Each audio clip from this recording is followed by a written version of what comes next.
Bonjour, ici Marc-Antoine au Centre d'hiver à Saint-Nicolas. Aujourd'hui, on fait la démonstration d'une Helio XE. On va commencer par faire une tournée à l'extérieur pour ensuite se diriger dans l'unité. On commence, à chaque coin, on va retrouver des pattes stabilisatrices qu'on va pouvoir abaisser manuellement au sol pour mettre de niveau la roulotte.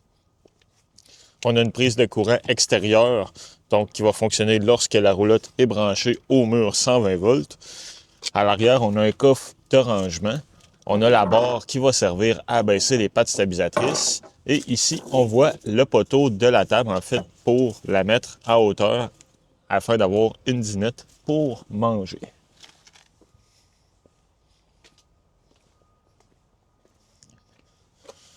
Du côté gauche à l'arrière, on a l'emplacement pour remplir notre réservoir d'eau fraîche. Donc, lorsqu'on veut fonctionner en mode autonomie, on n'a pas accès à l'eau, on remplit notre réservoir et on va pouvoir actionner la pompe à eau de l'intérieur. Lorsqu'on a accès à l'eau, on va connecter ici le City Water, donc l'eau de la ville ou du camping, pour avoir de l'eau à l'intérieur. Le chauffe-eau, lui, fonctionne au propane, donc c'est à partir de l'intérieur qu'on peut le mettre en fonction.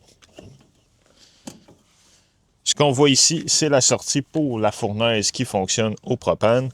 On a l'emplacement pour connecter la roulotte 120 volts 30 ampères.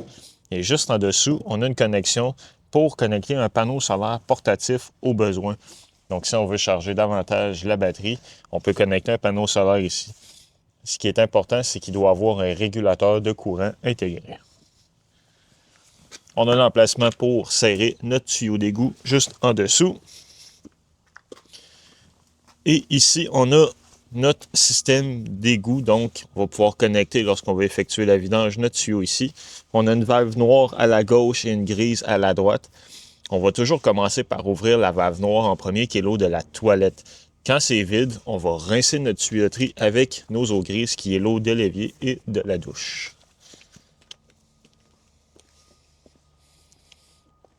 En avant, sur la pôle, on a notre coffre pour installer une batterie 12 volts et l'emplacement pour mettre une bonbonne de propane de 20 livres. La patte, elle, est manuelle. On a une connexion électrique 7 brins pour alimenter l'éclairage de la roulotte et le système de freinage, si on doit le connecter à notre véhicule. On a les chaînes de sécurité et on a un câble en acier ici qui doit être attaché indépendamment au véhicule. Lui, ce qu'il va faire, c'est que si jamais on perd notre attelage en cours de route, il va appliquer les freins d'urgence automatiquement.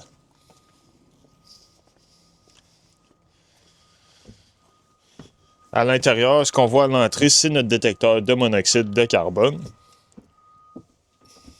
Dans la cuisine, on a une cuisinière qui fonctionne au propane. Donc, lorsqu'on veut la mettre en fonction, on va simplement ouvrir les gaz et effectuer l'étincelle avec le bouton. On a l'évier avec l'eau chaude et l'eau froide. Ce qu'on voit ici, ce sont les rideaux pour mettre dans les fenêtres. À l'arrière, on a un coin dinette. Donc, on voit où est-ce qu'on peut installer la patte qu'on a vue dans le coffre un peu plus tôt pour y mettre la table juste ici.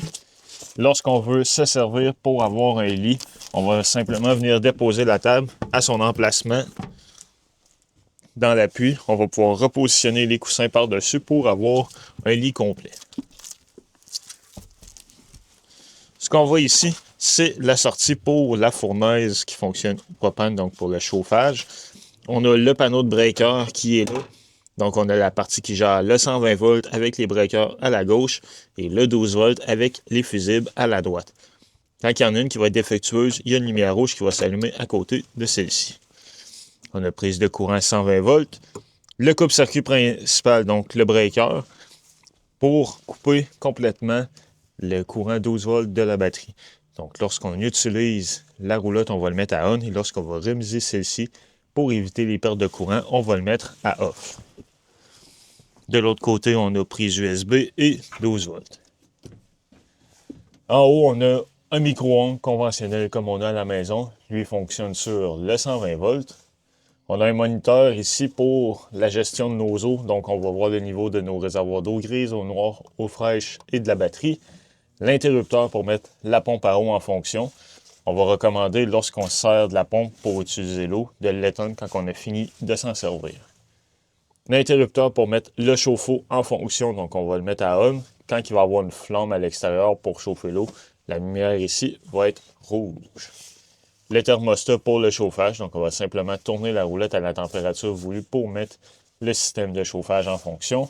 Et le réfrigérateur, lui, fonctionne électrique, 120 volts, 12 volts et au propane. Donc, c'est selon le mode qu'on va choisir. Lorsqu'on veut mettre en fonction le réfrigérateur, on va appuyer sur le bouton On. Et par la suite, si on le met à DC, c'est pour le courant 12 volts, AC pour le courant 120 volts et gaz pour le propane. Lorsqu'on le met en mode automatique, il va toujours prioriser le courant 120 volts et lorsqu'on va déconnecter la roulotte, il va tomber automatiquement au propane lorsqu'on est sur la route. On a aussi un bouton pour modifier l'intensité. Dans la douche, qui est aussi notre toilette, on a une toilette qui fonctionne au pied pour flusher. On a un pommeau avec l'eau chaude et l'eau froide pour prendre la douche, de l'éclairage au mur. Au plafond, on a une ventilation.